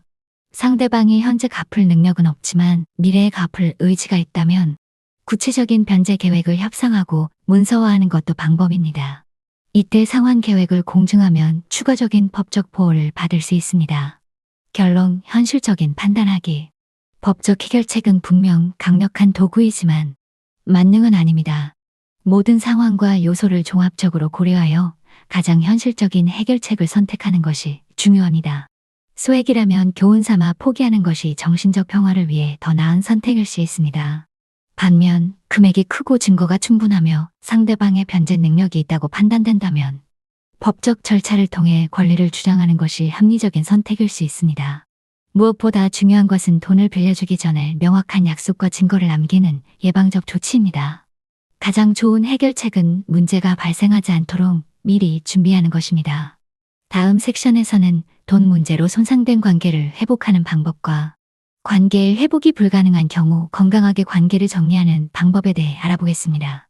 돈 문제는 오랜 친구 관계, 가족 관계, 심지어 부부 관계까지도 파괴할 수 있는 강력한 갈등 요소입니다. 이전 섹션들에서 돈을 돌려받기 위한 다양한 방법들을 살펴봤지만 이제는 그 과정에서 손상된 관계를 어떻게 회복할 수 있는지 또는 회복이 불가능한 경우 어떻게 건강하게 관계를 정리할 수 있는지 알아보겠습니다. 돈과 관계 분리하기. 관계 회복의 첫 번째 단계는 돈 문제와 관계를 분리해서 생각하는 것입니다. 이것은 말처럼 쉽지 않지만 회복을 위한 중요한 심리적 기반이 됩니다. 돈과 관계를 분리하는 방법. 객관적 시각 유지하기. 이 사람이 돈을 갚지 않았다와 이 사람은 나쁜 사람이라는 다른 문제입니다. 행동과 사람을 분리해서 생각해 보세요. 상황적 요소 고려하기. 사람들이 돈을 갚지 않는 데는 다양한 이유가 있을 수 있습니다. 악의적인 의도보다는 상황적 어려움이나 무능력의 원인인 경우가 많습니다. 관계의 전체 맥락 기억하기. 돈 문제는 관계의 한 측면일 뿐입니다. 그동안의 좋은 기억이나 상대방의 장점들도 함께 생각해 보세요. 개인적으로 받아들이지 않기. 상대방이 돈을 갚지 않는 것은 당신을 무시하거나 가치 없게 여겨서가 아닐 수 있습니다. 행동을 지나치게 개인화하면 감정적 상처가 깊어집니다. 실제로 많은 심리학자들은 돈 문제가 관계에 미치는 영향이 크지만 이를 분리해서 생각하는 능력이 정신 건강과 관계 회복에 중요하다고 지적합니다. 돈은 중요하지만 그것이 관계의 전부는 아니기 때문입니다. 용서와 화해의 과정. 관계 회복을 위해서는 용서의 과정이 필수적입니다. 하지만 용서는 단순히 괜찮아, 다 잊을게 라고 말하는 것이 아닙니다. 진정한 용서는 더 깊고 복잡한 과정입니다. 진정한 용서의 단계. 감정 인정하기. 용서하기 전에 먼저 자신의 감정을 인정하세요. 화가 나고 배신감을 느끼고 실망스러운 것은 자연스러운 반응입니다. 이러한 감정을 억누르지 말고 인정하세요. 감정 처리하기, 일기 쓰기, 대화, 운동 등을 통해 부정적 감정을 건강하게 해소하는 시간을 가지세요. 감정이 충분히 처리되지 않은 상태에서의 용서는 진정한 용서가 되기 어렵습니다. 상대방의 관점 이해하기. 상대방이 왜 그런 선택을 했는지 이해하려고 노력해보세요. 이것은 그들의 행동을 정당화하는 것이 아니라 상황을 더 넓은 맥락에서 이해하는 과정입니다. 의식적 용서 결정하기. 용서는 감정이 아닌 결정입니다. 아직 감정적으로 완전히 치유되지 않았더라도 더 이상 분노와 원망에 사로잡히지 않기로 의식적으로 결정할 수 있습니다. 새로운 관계 방식 설정하기. 용서했다고 해서 이전과 똑같은 관계로 돌아가야 한다는 의미는 아닙니다. 새로운 경계와 기대치를 설정하는 것이 건강한 관계 회복의 일부입니다. 화해를 위한 대화. 관계 회복을 원한다면 돈 문제가 일단락된 후 화해를 위한 대화를 시도해 볼 수 있습니다. 이때 주의할 점은 다음과 같습니다. 적절한 타이밍 선택하기. 돈 문제가 완전히 해결된 후 또는 적어도 명확한 해결 계획이 세워진 후에 화해 대화를 시작하세요. 비난 없는 대화하기. 너 때문에 내가 얼마나 힘들었는지 알아? 보다는 이 상황이 우리 관계에 미친 영향에 대해 이야기해보고 싶어와 같이 비난 없는 방식으로 접근하세요. 미래 지향적 대화하기, 과거의 잘못을 계속 들추기보다는 앞으로 어떻게 더 건강한 관계를 만들어갈 수 있을지에 초점을 맞추세요. 명확한 기대치 설정하기, 앞으로 금전적 거래는 어떻게 할 것인지, 어떤 경계를 설정할 것인지 솔직하게 논의하세요. 점진적 신뢰 구축하기, 신뢰는 한 번에 회복되지 않습니다. 작은 약속부터 지켜나가며 점진적으로 신뢰를 재구축해야 합니다. 예를 들어, 이런 대화를 시도해 볼 수 있습니다. 지난 몇 개월간 우리 사이에 있었던 돈 문제가 나에게는 힘들었어. 하지만 나는 우리 관계가 소중하다고 생각해. 앞으로는 이런 상황이 다시 생기지 않도록 우리 사이에 어떤 경계를 설정하는 것이 좋을지 함께 이야기해 볼 수 있을까? 관계 회복이 불가능한 경우 인정하기. 안타깝게도 모든 관계가 회복 가능한 것은 아닙니다. 특히 다음과 같은 경우에는 관계 회복보다 건강한 관계 종료를 고려해야 할 수 있습니다. 관계 종료를 고려해야 할 상황. 반복적인 신뢰 위반, 돈 문제가 일회성이 아니라 반복적으로 발생하고 매번 같은 패턴이 반복된다면 근본적인 신뢰 회복이 어려울 수 있습니다. 악의적 의도 확인, 상대방이 처음부터 돈을 갚을 의도가 없었거나 의도적으로 사기를 쳤다고 판단되는 경우 그 관계를 지속하는 것은 건강하지 않을 수 있습니다. 상대방의 변화, 이지 부족, 문제 해결 과정에서 상대방의 책임을 인정하거나 변화하려는 노력을 전혀 보이지 않는다면 관계 회복의 가능성은 낮아집니다. 지속적인 부정적 감정, 오랜 시간이 지났음에도 상대방을 생각하면 강한 분노, 불신, 불안 등의 감정이 지속된다면 당신의 정신 건강을 위해 거리두기가 필요할 수 있습니다. 건강하게 관계 정리하기. 관계 종료를 결정했다면 가능한 한 건강하고 명확한 방식으로 마무리하는 것이 중요합니다. 명확한 의사 전달. 이 이후로 우리 관계를 계속 유지하기 어렵다고 생각해. 당분간 거리를 두고 싶어. 와 같이 명확하게 의사를 전달하세요. 과도한 비난 피하기. 관계를 정리하면서도 인격모독이나 과도한 비난은 피하세요. 이는 자신의 감정 조절에도 도움이 됩니다. 경계 설정하기. 관계를 완전히 단절할 것인지 아니면 최소한의 사회적 예의만 유지할 것인지 등 구체적인 경계를 설정하세요. 주변인들에게 적절히 대응하기. 공통 지인이나 가족들에게 관계 관화에 대해 어떻게 설명할지 미리 생각해 두세요. 상대방을 험담하기보다는 우리는 현재 거리를 두기로 했다와 같이 중립적으로 표현하는 것이 좋습니다. 자기 반성과 성장. 이 경험에서 배울 점은 무엇인지 스스로 질문해 보세요.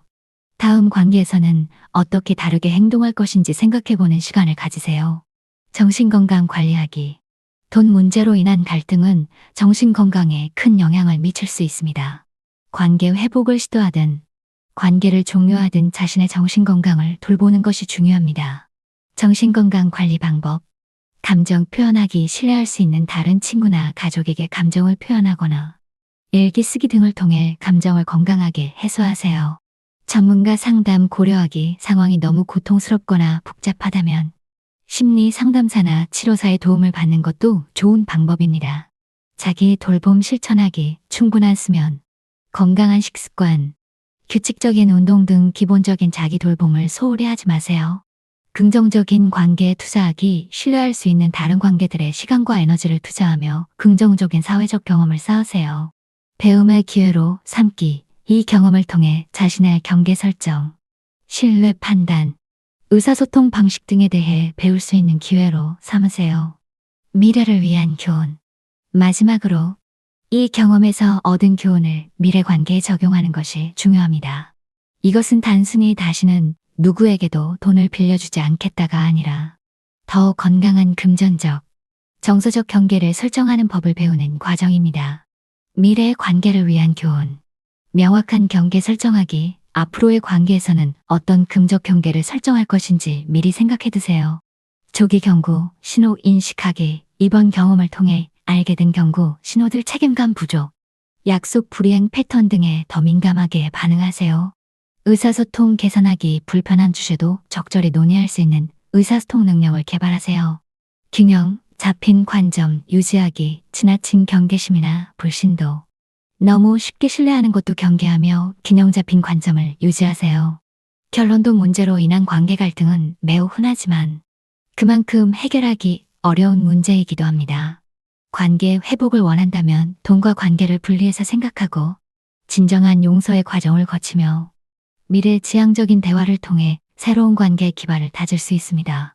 그러나 모든 관계가 회복 가능한 것은 아니며 때로는 건강한 방식으로 관계를 종료하는 것이 더 현명한 선택일 수 있습니다. 중요한 것은 이 과정에서 자신의 정신 건강을 돌보고 경험에서 배우며 성장하는 것입니다. 다음 섹션에서는 이러한 상황이 재발하지 않도록 금전 관계에서의 건강한 경계 설정과 원칙을 세우는 방법에 대해 알아보겠습니다. 지금까지 돈을 갚지 않는 사람을 대하는 방법과 그로 인해 발생한 문제를 해결하는 방법에 대해 알아보았습니다. 이제 마지막으로 이런 상황에 재발하지 않도록 미리 예방할 수 있는 건강한 금전 관계의 원칙에 대해 알아보겠습니다. 적절한 경계와 원칙을 세워두면 앞으로 비슷한 문제를 크게 줄일 수 있습니다. 돈 빌려주기에 대한 개인적 원칙 세우기. 건강한 금전 관계의 시작은 스스로 명확한 원칙을 세우는 것입니다. 이런 원칙들은 상황에 따라 융통성 있게 적용할 수 있지만 기본적인 가이드라인이 있으면 감정적인 판단을 줄이고 더 얼간된 결정을 내릴 수 있습니다. 개인적 원칙의 예시. 최대의 금액 설정하기. 나는 한 번에 최대 10,000원까지만 빌려주겠다와 같이 자신이 감당할 수 있는 최대 금액을 미리 정해두세요. 이 금액은 완전히 잃어버려도 재정적, 감정적으로 큰 타격이 없는 금액이어야 합니다. 목적 기준 세우기, 긴급 의료비, 생활비 등 필수적인 용도에만 돈을 빌려주겠다와 같이 어떤 목적에 돈을 빌려줄 것인지 기준을 정해두세요. 사치품 구매나 투자, 도박 등의 목적이라면 거절하는 원칙을 세울 수 있습니다. 시간 제한 설정하기, 최대 3개월 이내에 상환 가능한 경우에만 빌려주겠다와 같이 상환 기간에 대한 제한을 두는 것도 좋은 방법입니다. 길어질수록 상환 가능성이 낮아지는 경향이 있습니다. 상환 계획 요구하기. 구체적인 상환 계획 언제, 어떻게 갚을 것인지 제시할 수 있는 경우에만 빌려주겠다라는 원칙을 세우세요. 모호한 약속은 피하는 것이 좋습니다.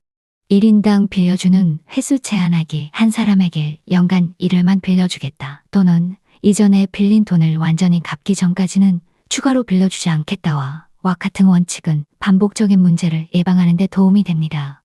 이런 원칙들을 미리 정해두면 누군가 갑자기 돈을 빌려달라고 요청했을 때 감정에 휘둘리지 않고 객관적인 판단을 내리는 데 도움이 됩니다. 또한 거절해야 할 상황에서도 이건 내 개인적인 원칙이야 라고 설명하면 상대방의 감정을 덜 상하게 할 수 있습니다. 가족과 친구에게 돈 빌려주는 방법. 가족이나 친구와의 금전거래는 특히 더 복잡할 수 있습니다. 정서적 유대감이 있기 때문에 객관적인 판단이 어렵고 공식적인 절차를 요구하기 어색할 수 있습니다. 하지만 오히려 이런 가까운 관계일수록 더 명확한 원칙과 소통이 중요합니다. 가족과 친구에게 돈을 빌려줄 때 지켜야 할 원칙. 선물과 대출 구분하기. 돈을 주는 것인지 빌려주는 것인지 명확히 하세요. 이건 선물이야. 갚지 않아도 돼 또는 이건 대출이야. 나중에 갚아줘와 같이 처음부터 분명히 합니다. 공식적인 절차 제한하기. 우리 사이가 소중하기 때문에 오해가 생기지 않도록 간단한 약속이라도 문서로 남기자라고 제안하세요. 이것은 불신의 표현이 아니라 관계를 보호하는 행동임을 설명하세요. 목적 이해하기. 왜 돈이 필요한지 구체적으로 이해하려고 노력하세요. 때로는 직접 돈을 빌려주는 것보다 다른 방식 함께 병원에 가서 직접 의료비 결제하기, 식료품 구매해주기 등으로 도움을 주는 것이 더 효과적일 수 있습니다. 가족회 활용하기. 특히 가족 간의 큰 금액 대출은 금사자끼리만 결정하기보다 가족 회의를 통해 공개적으로 논의하는 것이 나중에 발생할 수 있는 오해나 갈등을 줄일 수 있습니다. 감정적 압박 인식하기. 가족이나 친구가 진정한 친구라면 또는 가족으로서 당연히 같은 표현으로 감정적 압박을 가할 수 있습니다. 이런 감정적 조작을 인식하고 원칙에 따라 결정하세요. 대안적 도움 방법 고려하기. 돈을 직접 빌려주는 거 외에 다른 방식으로 도울 수 있는 방법을 생각해 보세요. 예를 들어 취업 정보 제공, 전문 기술 가르치기, 육아 도움 등 비금 전적 지원도 큰 도움이 될 수 있습니다. 건강한 금전 관계의 경계 설정. 건강한 금전 관계를 유지하기 위해서는 명확한 경계 설정이 필수적입니다. 경계는 단순히 노라고 말하는 것 이상의 복잡한 개념이지만 정확히 설정하면 관계를 보호하고 존중하는 역할을 합니다. 효과적인 경계 설정 방법. 자신의 재정 상황 공유, 제한하기. 모든 사람에게 자신의 상세한 재정 상황, 월급, 저축, 투자 등을 공유할 필요는 없습니다. 불필요한 정보 공유는 원치 않는 금전 요청의 원인이 될 수 있습니다. 일관성 유지하기. 한 사람에게는 돈을 빌려주고 다른 사람에게는 거절하는 등의 불일치가 있으면 관계가 복잡해질 수 있습니다. 가능한 한 모든 사람에게 적용되는 일관된 원칙을 유지하세요. 적절한 거절 표현 연습하기. 미안하지만 지금은 그럴 상황이 아니야. 내가 도울 수 있는 다른 방법이 있을까? 같은 정중한 거절 표현을 미리 준비해두세요. 역할 분리하기. 특히 사업 파트너, 동료 등과의 관계에서는 개인적 관계와 금전적 관계를 명확히 분리하는 것이 중요합니다. 업무 관련 비용은 공식적인 채널을 통해 처리하고 개인적 교류는 별도로 유지하세요. 금전적 지원과 감정적 지원, 구분하기. 때로는 누군가 돈을 요청할 때 실제로 필요한 것은 감정적 지원일 수 있습니다. 돈 문제로 스트레스 받고 있구나. 내가 어떻게 도울 수 있을까? 와 같이 접근해 보세요. 자신의 한계 인정하기. 모든 사람의 문제를 해결해 줄 수는 없습니다. 자신의 재정적, 정서적 한계를 인정하고 존중하는 것이 중요합니다. 재정 교육의 중요성. 많은 돈 관련 문제는 기본적인 재정 교육의 부재에서 비롯됩니다. 자신과 주변 사람들의 재정 지식을 향상시키는 것은 장기적으로 건강한 금전 관계를 구축하는 데 도움이 됩니다. 재정 교육 방법. 기본적인 예산 관리 배우기. 수입과 지출을 추적하고 예산을 세우는 기본 기술은 재정 건강의 기초입니다. 긴급 자금 중요성 이해하기. 예상치 못한 상황에 대비한 긴급 자금의 중요성을 인식하고 가능하면 3-6개월치의 생활비를 저축해둔 것이 좋습니다. 신용과 부채 관리 방법 배우기. 신용 점수의 중요성, 현명한 부채 관리 방법 등을 이해하면 불필요한 금전적 어려움을 예방할 수 있습니다. 가족과 재정 대화 나누기. 특히 자녀나 청소년들에게 어린 시절부터 돈에 대한 건강한 태도와 관리 방법을 가르치는 것이 중요합니다. 전문가 조언 활용하기. 필요하다면 재정 상담사나 전문가의 도움을 받는 것도 좋은 방법입니다. 결론. 건강한 금전 관계의 기초.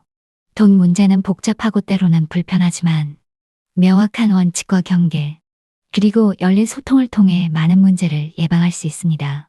돈을 빌려주기 전에 신중하게 생각하고 약속은 문서화하며 상대방의 재정 습관을 고려하는 등의 예방적 조치는 나중에 발생할 수 있는 갈등을 크게 줄여줍니다. 무엇보다 중요한 것은 돈을 대하는 자신의 태도를 점검하는 것입니다. 돈은 단순한 물질적 자원이 아니라 가치, 안전, 자유 등 다양한 의미를 내포하고 있습니다. 자신에게 돈이 어떤 의미인지, 그리고 그것이 인간관계에 어떤 영향을 미치는지 이해하는 것이 건강한 금전관계의 기초가 됩니다. 이러한 원칙과 인식을 바탕으로 우리는 돈 때문에 소중한 관계가 손상되는 것을 최소화하고 더 건강하고 투명한 금전관계를 구축해 나갈 수 있을 것입니다.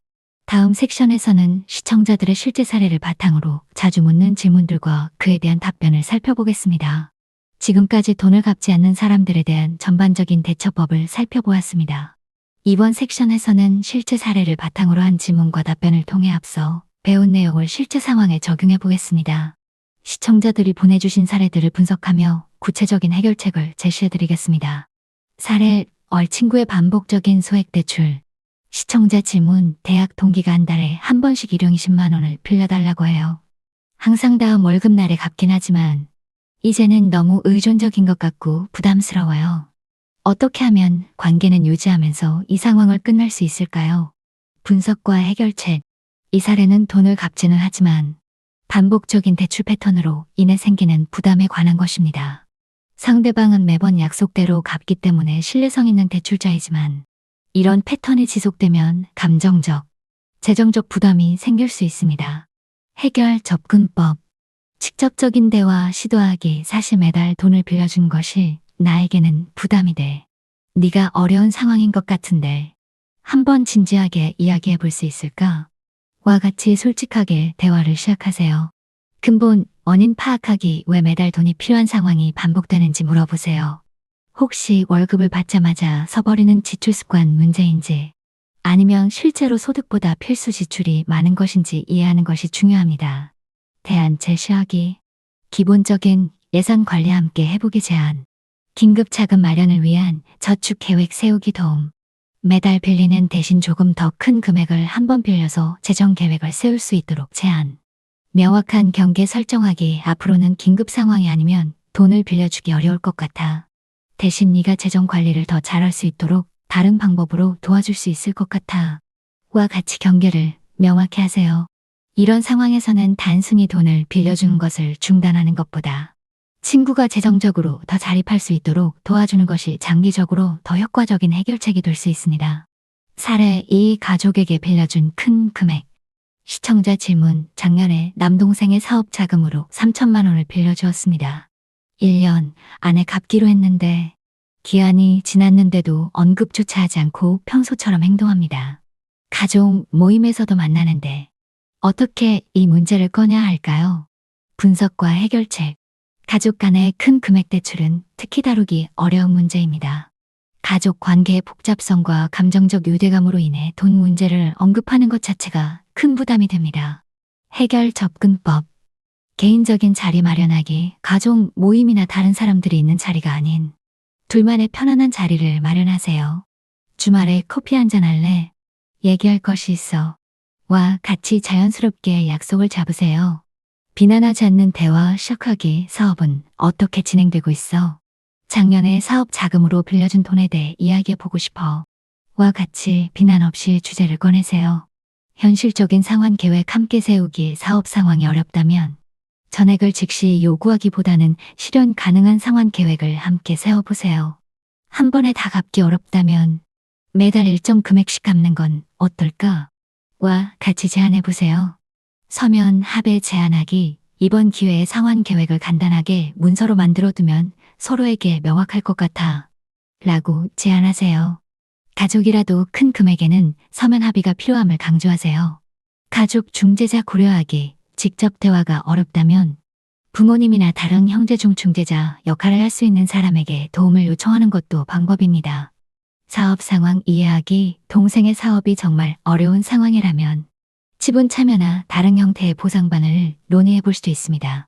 가족 관계에서는 감정적 접근보다는 문제 해결 중심의 대화가 더 효과적입니다. 너 때문에 내가 힘들어 보다는 우리가 이 상황을 어떻게 함께 해결할 수 있을까에 초점을 맞추세요. 사례 3. 갑자기 연락이 두절된 친구. 시청자 질문. 대학 친구에게 6개월 전 50만 원을 빌려주었는데 약속한 상환일이 지나져 SNS도 차단하고 연락이 완전히 두절되었습니다. 공통 지인들에게 물어봐도 모른다고 합니다. 분석과 해결책. 의도적으로 연락을 피하고 차단까지 한 상황은 불행히도 돈을 갚을 의사가 없거나 매우 곤란한 상황에 처한 경우일 가능성이 높습니다. 해결 접근법. 다양한 연락 채널 시도하기. 전화, 이메일, 다른 SNS 계정, 우편 등 가능한 모든 채널로 연락을 시도해보세요. 이때 비난하는 톤이 아닌 우려와 해결 의지를 담은 메시지가 효과적입니다. 공통 지인 활용하기. 걱정되어서 그러는데 혹시 O에게 내 연락처를 전해줄 수 있을까? 갑자기 연락이 안 돼서. 와 같이 공통 지인을 통해 간접적으로 접근해보세요. 내용 증명 고려하기. 주소를 알고 있다면 내용 증명을 발송하는 것도 방법입니다. 법적 조치의 가능성을 알리는 것만으로도 반응을 이끌어낼 수 있습니다. 소액사건 소송 준비하기. 증거 계좌에 채내어 대화 내용 등을 모아두고 소액사건 소송을 준비하세요. 금액이 크지 않아 법적 비용 대비 효율성을 고려해야 합니다. 현실적인 기대치 설정하기. 안타깝지만 이런 상황에서는 돈을 완전히 돌려받지 못할 가능성도 있습니다. 정신적 건강을 위해 최선을 다했다면 포기할 준비도 필요합니다. 교훈 삼기. 이 경험을 미래의 금전 거래에 대한 중요한 교훈으로 삼으세요. 특히 연락이 갑자기 두절된 사례는 초기 단계에서 경계해야 할 신호일 수 있습니다. 연락이 완전히 두절된 경우 돈을 돌려받을 가능성은 상대적으로 낮습니다. 금액과 관계의 중요성을 고려하여 어느 정도까지 노력할 것인지 현실적인 판단이 필요합니다. 사례 4. 직장 동료의 반복적인 변명. 시청자 질문. 직장 동료에게 100만 원을 빌려주었는데 3개월째 다음 주에 이번 달 말에 같은 말만 반복하고 있습니다. 매일 얼굴을 봐야 하는 상황이라 강하게 요구하기도 어렵습니다. 어떻게 대처해야 할까요?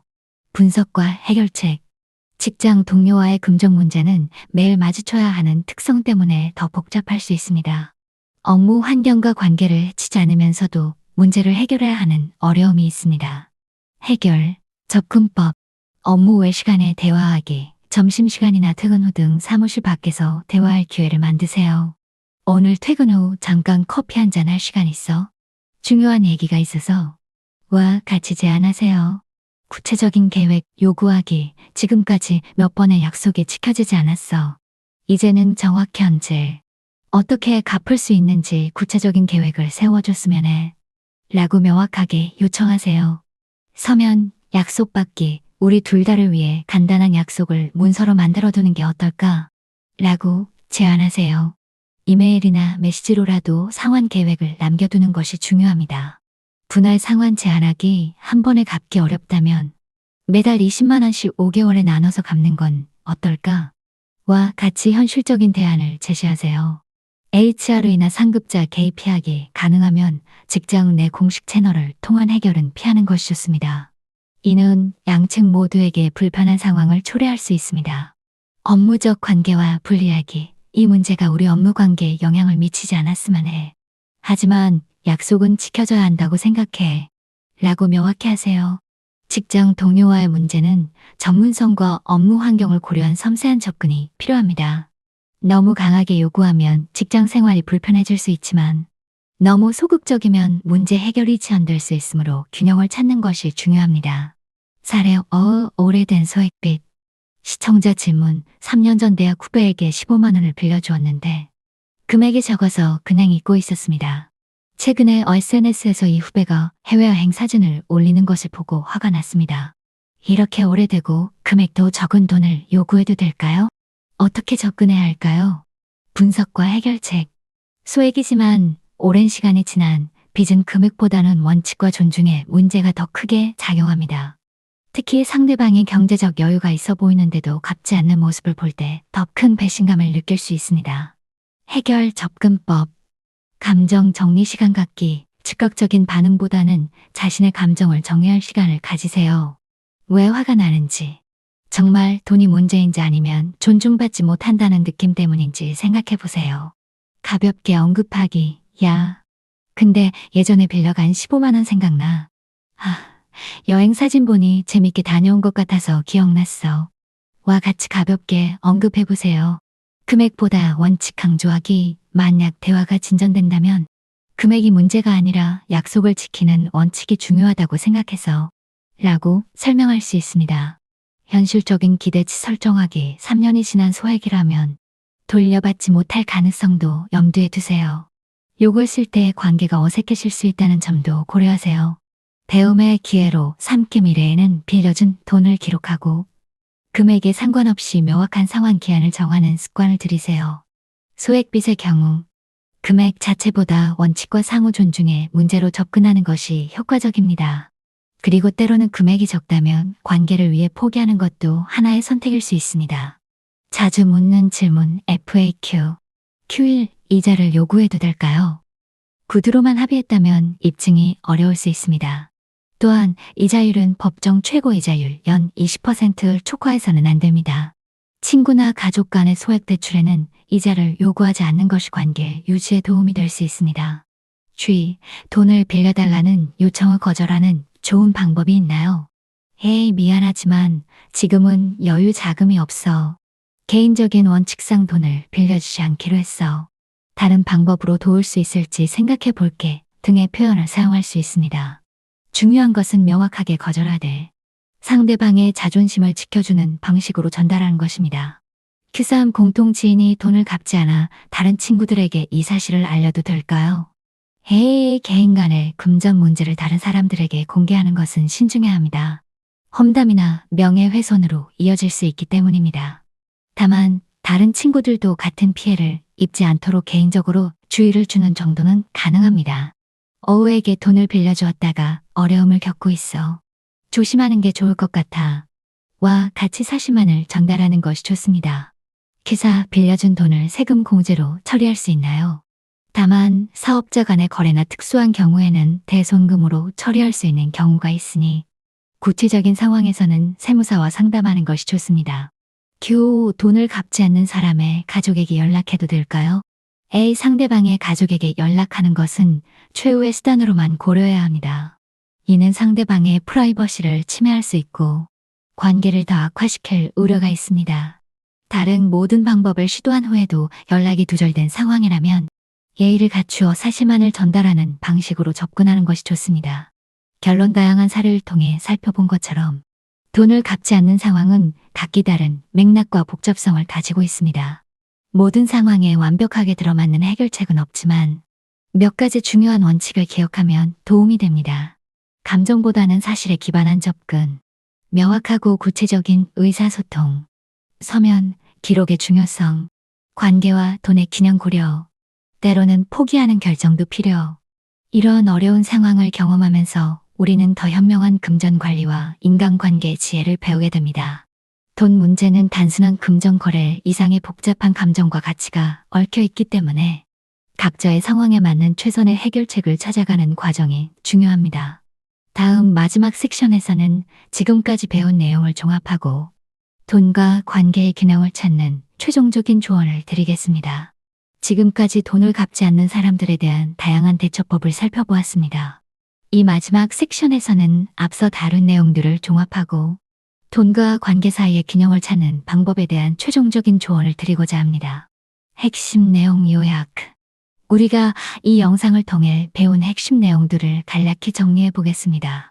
돈을 빌려주기 전에 철저하게 준비하라. 잃어도 괜찮은 금액만 빌려주기. 상대방의 재정 상황과 상환 능력 고려하기.